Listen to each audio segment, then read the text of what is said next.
Hello नमस्कार साथियों, स्वागत है आपका आपके ऑनलाइन प्लेटफॉर्म पर। कैसे हैं आप लोग? उम्मीद करते हैं आप लोग बहुत ही अच्छे होंगे और आपकी पढ़ाई बहुत ही ज़बरदस्त चल रही होगी, क्योंकि अब एग्ज़ाम का समय नज़दीक है और अब आपको कोई भी नई चीज़ नहीं पढ़नी है।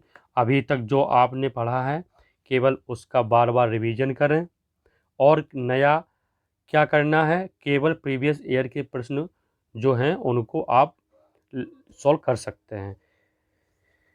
चलिए, यदि आप पहली बार चैनल पर विजिट कर रहे हैं तो चैनल को सब्सक्राइब करें, और यदि आपको मेरे द्वारा दिया गया कंटेंट अच्छा लगे तो वीडियो को लाइक करें। और आज के वीडियो में अपना जीएस के प्रीवियस ईयर्स में 2021 के क्वेश्चनों को शामिल किया गया है, जो कि आपके एग्ज़ाम के लिए अति महत्वपूर्ण है। एसएससी जीडी के 1/12/2021 के शिफ्ट फर्स्ट का जीएस का पेपर है ये। तो आप लोग अपने प्रश्न आपके कितने सही है कमेंट में ज़रूर बताएं। यदि आप अपने उत्तर को पहले गैस किया करें और यदि आपको उत्तर को गैस करने में समय लग रहा है तो वीडियो को पुश करें, उत्तर को गैस करें, फिर मेरे द्वारा बताए गए उत्तर से मैच करें। और आपके कितने प्रश्न सही हुए हैं प्लीज़ कमेंट करके ज़रूर बताएं। आपके कमेंट से मुझे मोटिवेशन मिलता है और मैं उतनी ही अधिक मेहनत से आपके लिए और भी कंटेंट तैयार करता हूँ। चलिए, समय को ना गवाते हुए हम लोग क्लास को स्टार्ट करते हैं। तो अपना पहला प्रश्न है, भारत में अनियमित जमा योजना प्रतिबंध अधिनियम किस वर्ष लागू किया गया? मीन्स फर्जी जमाखोरी को प्रतिबंधित करने के लिए यह अधिनियम सन 2019 में लागू किया गया। सन 2019 में लागू किया गया। तो ऑप्शन बी करेक्ट आंसर होगा। चलिए, अगला प्रश्न देखते हैं हम लोग। दिल्ली सल्तनत में सैन्य कमांडरों को सौंपी गई प्रादेशिक इकाइयों को क्या कहते थे? बताइए क्या कहते थे? तो दिल्ली सल्तनत में को प्रादेशिक इकाई क्या थी? इक्ता थी। मीन दिल्ली सल्तनत को इक्ता में बांटा गया था। तो जो सैन्य कमांडर होते थे उनको इक्ता सौंप दिया जाता था। मीन्स इक्ता की कमांडरी दी जाती थी। तो मीन्स क्या होगा इसका आंसर ए। कभी कभी प्रश्न ये भी पूछता है कि दिल्ली सल्तनत को किसमें बांटा गया था? तो इक्ता में बांटा गया था। चलिए हम लोग आगे बढ़ते हैं। निम्न में से कृष्णा नदी की सहायक नदी कौन सी है? कृष्णा नदी की सहायक नदी कौन सी है? प्रणीता, घटप्रभा, पूर्णा, मंजीरा। तो कृष्णा की सहायक नदी कौन सी है? घटप्रभा। घटप्रभा, मालप्रभा, कोयना,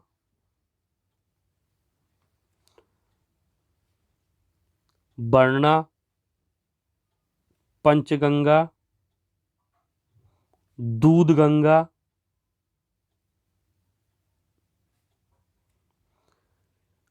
मूसी,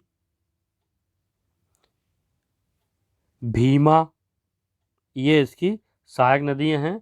मित्रों, कई बार इसकी सहायक नदियों से संबंधित प्रश्न हो जाते हैं, तो आपको याद रखना घटप्रभा, मालप्रभा, कोयना, बरना, पंचगंगा और दूधगंगा दोनों इसी की है। मूसी है और भीमा भी है। ठीक है, आपको बताना मूसी नदी के किनारे कौन सा महानगर बसा हुआ, ये आपको कमेंट में बताना है। चलिए हम लोग अगला प्रश्न देखते हैं। राजीव गांधी खेल रत्न पुरस्कार की राशि 7.5 लाख से बढ़ाकर अब कितनी कर दी गई है? तो अब कितनी कर दी गई? पहले 7.5 लाख थी, अब इसको 25 लाख कर दिया गया। 2020 में इसको 25 लाख कर दिया गया है। और आपको यह भी बताना है इसका नया नाम क्या है। तो इसका नया नाम क्या हो गया है? मेजर ध्यानचंद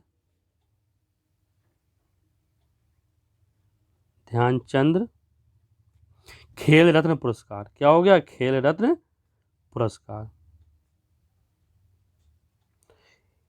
ये प्रश्न पूछा गया है कि राजीव गांधी खेल रत्न पुरस्कार का अब नाम क्या हो गया? तो मेजर ध्यानचंद खेल रत्न पुरस्कार। ये आपको याद रखना है। चलिए हम लोग अगला प्रश्न देखते हैं। सेबी का मुख्यालय किस शहर में स्थित है? तो सेबी का मुख्यालय कहाँ स्थित है बताइए आप लोग। सेबी का फुल फॉर्म क्या होता है? Security exchange board of India,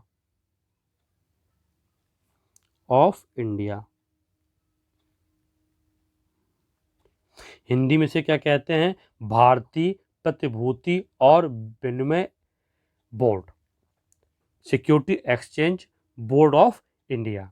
इसका मुख्यालय कहाँ पर है? मुंबई में है। ये क्या करती है? शेयर मार्केट पर अपना नियंत्रण रखती है। चलिए अगला प्रश्न, निम्न में से कौन सा युग लिखा है? इसमें युग्म गलत है। क्या होना चाहिए? युग्म होना चाहिए, टाइपिंग मिस्टेक है, युग्म गलत है। तो कौन सा युग्म गलत है आपको बताना है। राजवंश और उनका क्षेत्र दिया गया, आपको बताना है कौन सा राजवंश किस क्षेत्र से संबंधित नहीं है। अहोम राजवंश असम से संबंधित है, बिल्कुल सही है। आपको मालूम ही असम को पहले अहोम कहते थे। गजपति राजवंश उड़ीसा से संबंधित है, बिल्कुल सही है। सरकी राजवंश पंजाब से संबंधित नहीं है, ये उत्तर प्रदेश से संबंधित है। और उत्तर प्रदेश में भी जौनपुर के आसपास का क्षेत्र से संबंधित है। मेवाड़ तो आपको मालूम ही है राजस्थान से संबंधित। मीन्स अपना आंसर कौन सा? सरकी राजवंश। सरकी राजवंश पंजाब से नहीं, उत्तर प्रदेश के जौनपुर इलाके से संबंधित है। चलिए अगला प्रश्न हम लोग देखते हैं। शिशुओं में जन्म के समय निम्न में से कौन सी हड्डी नहीं होती है? तो शिशुओं में जन्म के समय जानुका, गाल, श्रोणि, कॉलर, मीन्स शिशुओं में जन्म के समय जो होती है जानुका मीन्स नी कैप, इसे क्या कहते हैं? पटेला। मीन्स ये घुटने में जो होती है, घुटने में जो कैप होती है, कैप टाइप की हड्डी होती है, उसे जानुका, नी कैप या पटेला कहते हैं। तो शिशुओं में जन्म के समय ये नहीं होती है और जन्म के बाद ये लगभग 4 ईयर्स में ये पूर्ण विकसित हो जाती है। जन्म के समय मात्र एक उपास्थि टाइप की होती है। चलिए हम लोग आगे बढ़ते हैं। बहुत ही इंपॉर्टेंट क्वेश्चन, ये आपको याद रखना है। नेपाल के कवि भानुभक्त आचार्य ब्लैंक प्लेस का संस्कृत में नेपाली भाषा, संस्कृत से नेपाली भाषा में अनुवाद करने के लिए प्रसिद्ध हैं। मीन्स जो भानुभक्त आचार्य हैं, इन्होंने रामायण का संस्कृत से नेपाली भाषा में अनुवाद किया है। ये क्वेश्चन कई बार आया है कि रामायण का संस्कृत भाषा से नेपाली भाषा में किस कवि ने या अनुवाद किया है? तो भानुभक्त आचार्य ने अनुवाद किया। ये आपको याद रखना है, ये बहुत ही इंपॉर्टेंट क्वेश्चन है। चलो हम लोग आगे बढ़ते हैं। India state of forest report 2021 के अनुसार भारत के निम्नलिखित में से किस राज्य में सर्वाधिक वनाच्छादित क्षेत्र है? तो 2021 के अनुसार कहें या 19 के अनुसार कहें, तो सर्वाधिक क्षेत्रफल के अनुसार वनाच्छादित क्षेत्र कहाँ है? मप्र में है, मध्य प्रदेश में है, और परसेंट के अनुसार कहाँ पर है? मिजोरम में है। ये आपको याद रखना है। सबसे अधिक क्षेत्रफल में मध्य प्रदेश और सबसे अधिक प्रतिशत में कहा जाए तो मिजोरम। ये आपको याद रखना है। चलिए हम लोग आगे बढ़ते हैं। नेक्स्ट प्रश्न है, निम्नलिखित में से कौन सा फूल रात में खिलता है? तो कौन सा फूल नाइट में खिलता है? Angels trumpet, angels trumpet. Option A सही है। ये Brugmansia night set, Brugmansia night set, मेनिया नाइट सेट प्रजाति का फूल है और ये रात में खिलता है। तो आपको याद रखना है। एसएससी कभी कभी इस प्रकार के प्रश्न पूछ देती है, जो आपको टेंशन नहीं लेना है। हाँ, अब आपको बुक दी गई है saving capitalism from the capitalist. पुस्तक के लेखक कौन है? ये इंपॉर्टेंट बुक्स है। इसके लेखक हैं रघुराम राजन, जो कि अपने आरबीआई के एक्स गवर्नर भी हैं। हड़प्पा स्थलों पर निम्नलिखित में से मिली वस्तुओं को इंजीनियर आज के पाकिस्तान के पंजाब में पहली रेलवे लाइनों का निर्माण करने के लिए ले गए। एसएससी कभी कभी ऐसे प्रश्न पूछ देती है, लेकिन आपको टेंशन नहीं लेना है। इसका जवाब बहुत ईजी होता है। देखते हैं हम लोग हड़प्पा से क्या लिए गए। लोहे की पटरियाँ हड़प्पा में मिली नहीं, कांसे के धरण मिले नहीं, कांस्य मृण मूर्तियाँ मिली थी। दरवाजे का यूज होता नहीं है रेलवे की पटरी में, किसका यूज होगा? ईंटों का होगा। मीन्स एसएससी प्रश्न को घुमा फिरा के पूछती है, आपको परेशान नहीं होना। आराम से जब हम लोग उसके चारों ऑप्शंस को पढ़ेंगे तो उत्तर मिल जाएगा, आपको टेंशन नहीं लेना। बड़ा भारी भरकम प्रश्न को बना देती है एसएससी और बहुत ही घुमा फिरा के पूछती है, लेकिन उसका आंसर आराम से देने लायक होता है। आप घबराएं नहीं, बस आराम से ऑप्शंस को पढ़ें, आपका आंसर आ जाएगा। दोस्तों, यदि आपको अच्छा लगे तो और लगे कि मेरे द्वारा शामिल किए गए प्रश्न आपकी मदद कर सकते हैं तो वीडियो को लाइक करें और अपने छोटे भाई बहनों और दोस्तों के बीच में ज़रूर शेयर करें और अपना स्कोर ज़रूर कमेंट करें। आपको प्रतिदिन हिंदी और जीएस का टेस्ट प्रतिदिन मिलेगा, जो कि 2021 के क्वेश्चनों पर आधारित होगा। और जब 2021 के पूरे सेट अपने हो जाएंगे तो फिर 2019 के सेट हम करवाना स्टार्ट कर देंगे आपको। एलिफेंटा की गुफाओं में किस संप्रदाय से जुड़े शैल चित्रों का संग्रह है? तो एलिफेंटा की गुफा कहाँ है? एलिफेंटा द्वीप पर है। ये कहाँ पड़ता है? मुंबई के पास। कहाँ पड़ता है? मुंबई के पास, महाराष्ट्र में। कहाँ है? क्वेश्चन ये पूछा जाता है, एलिफेंटा गुफा किस राज्य में है? तो महाराष्ट्र में। और एलिफेंटा गुफा में किस संप्रदाय से जुड़े शैल चित्र हैं? तो वो शिव संप्रदाय या शैव संप्रदाय, कभी कभी शैव लिखा होता है, से जुड़े हुए शैल चित्र हैं। ये आपको याद रखना है। चलिए अगला प्रश्न, लोकप्रिय नृत्य लाहो किस भारतीय राज्य से संबंधित है? तो लाहो जो है वो मेघालय से संबंधित है। उत्तर प्रदेश का कौन सा है? कजरी, रासलीला, रासलीला, नौटंकी और कथक तो आप लोगों को मालूम ही है, तो ये आपको याद रखना है।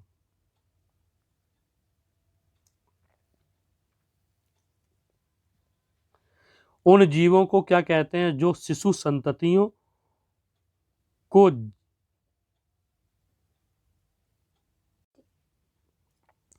उन जीवों को क्या कहते हैं जो शिशु संततियों को जन्म देते हैं? तथ्यों, यहाँ पे टाइपिंग मिस्टेक है, तथ्यों का यहाँ पे कोई भी औचित्य नहीं है। उन जीवों को क्या कहते हैं जो शिशु संततियों को जन्म देते हैं? मीन्स इस कुछ प्रश्न का मतलब है कि जो विकसित शिशुओं को जन्म देते हैं, जो विकसित शिशुओं को जन्म देते हैं उन्हें जरायुज कहते हैं। क्या कहते हैं? जरायुज या बीबी परस। क्या कहते हैं? बीबी परस या जरायुज कहते हैं। जो जरायुज क्या होते हैं? जो जिनमें शिशु माँ के गर्भ में ही विकसित हो जाता है। ठीक, चलिए अगला प्रश्न हम लोग चलते हैं।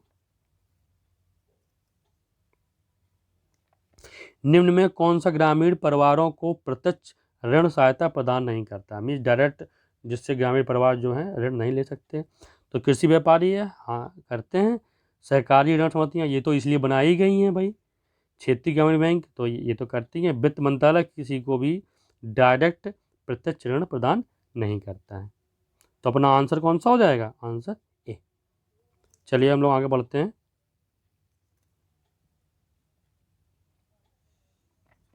किस तटीय जल निकाय में नदियों और जलधाराओं के मीठे पानी में महासागरों के खारे पानी का मिश्रण होता है? लैगून, डेल्टा, मरोद्यान, मुहाना या एस्चुरी। मिस कहने का मतलब है कि महासागर का पानी नदियों या जलधाराओं में किस निकाय पर मिलता है, उस निकाय को हम लोग क्या कहते हैं? मुहाना या एस्चुरी कहते हैं। मुहाना या एस्चुरी, नदियों का मुहाना। नदी मुहाना क्या होता है? जब नदियां अपना जल समुद्र में गिराती हैं उसे हम लोग क्या कहते हैं? मुहाना कहते हैं। उससे मुहाना कहते हैं। तो मुहाने पर ही तो समुद्र का पानी उसमें मिलेगा, मिस मुहाना। अब एस्चुरी मुहाने को हम क्या एस्चुरी भी कहते हैं, और कभी कभी हम इसको क्या कहते हैं, कभी कभी इसको हम डेल्टा भी कहते हैं।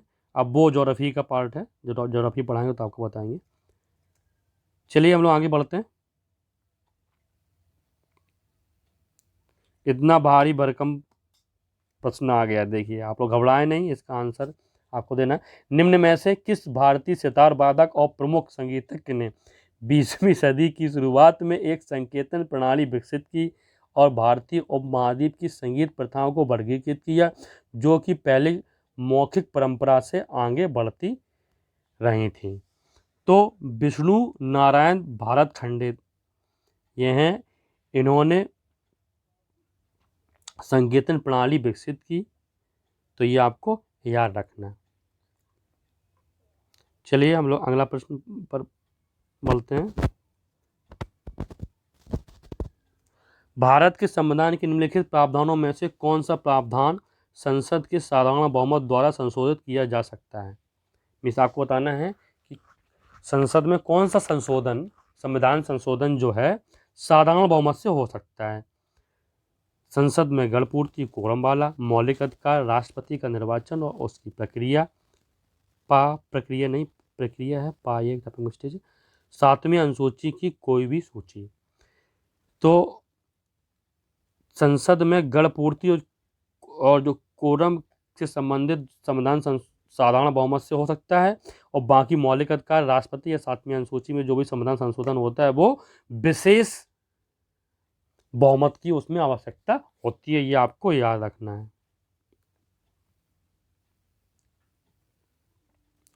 चलिए, निम्न में से संविधान के किस भाग में मौलिक अधिकारों का वर्णन है? आपको ये बात बताना है, संविधान के किस भाग में मौलिक अधिकारों का बताएं, किस भाग में मौलिक अधिकारों का वर्णन है? तो संविधान के तीसरे भाग में मौलिक अधिकारों का वर्णन है। ये बात आपको याद है। संविधान के भागों से संबंधित प्रश्न अक्सर एग्जाम से पूछे जाते हैं, और एसएससी में अक्सर संविधान के भाग, अनुच्छेद से संबंधित प्रश्न पूछे जाते हैं, जो कि आपको याद रखना है।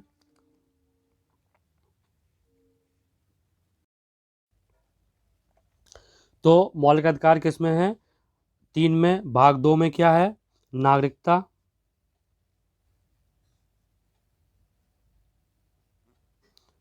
भाग 4 में क्या है? राज्य के नीति निर्देशक तत्व।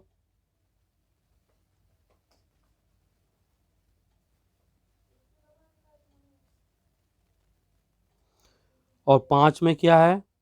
संघ। और 6 में क्या है? राज्य।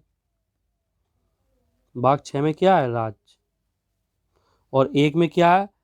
संघ एवं उसके राज्य क्षेत्र। तो ये आपको याद रखना, भागों से संबंधित प्रश्न आ जाते हैं अक्सर एग्जाम्स में, तो वो आपको याद रखना। भाग और अनुच्छेद सभी आपको याद रखना, इससे प्रश्न मिलने की पूर्ण संभावना है। चलिए, तो आज का अपना अंतिम प्रश्न था ये। तो आपको ये टेस्ट कैसा लगा? और नेक्स्ट डे आपको फिर एक 2021 के सेट के साथ, जेएस और हिंदी के सेट के साथ हम मिलेंगे। तो यदि आपको अच्छा लगा हो तो वीडियो को लाइक करें और अपने मित्रों को भी शेयर करें। वीडियो देखने के लिए आपका बहुत बहुत धन्यवाद।